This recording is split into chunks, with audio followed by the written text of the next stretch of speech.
Xurmo ko'chatini biladiganlar uchun bitta savol. Mana shu xurmalarimiz, mana mevasi ko'p. Oldin ham bir sidira qayrib chiqqanmi, sindirib chiqqanmi uchilarni. Endi bu shoqqa mana buna qilib kesgandan keyin ham meva ko'p. Egilib ketgan. Bu hali katta bo'lgan yo'q. Agar katta bo'lganda bu sinishim ehtimoli yuqori. Endi mana shuni men mevasini ozroq qo'yib turib, uch tomondan sindirib olib tashladim mana.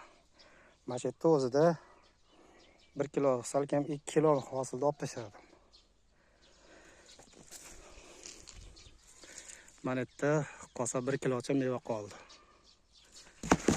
Qanday ko'rinyapti bilmayman sizlarga. Mana bu yerda ham shoq uzun. Uch tomonni sindirib olyapman. Egilgan shoxlarini, mevasini, shuna osilib qolgan shoxlarini uchini sindirib o'zi ko'tariladigan holatga olib kelib qo'yapman. Sizlar shu qilayotgan ishimga nima deb baho berasizlar? Agar xurmoni yaxshi tushunadigan odamlar bo'lsa, kommentariyaga yozinglar, iltimos. Lekin meni bilganim shu. Shoxlarni oshchalarni sindirib tashlayapman. Bo'lmasa hammasiga ayirtirib chiqishimga to'g'ri kelyapti-da.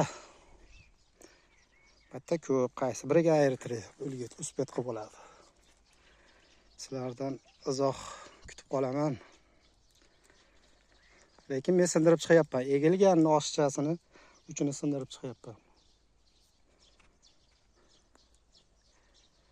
Fikr bildirib qolaman, fikr kutib qolaman sizlardan.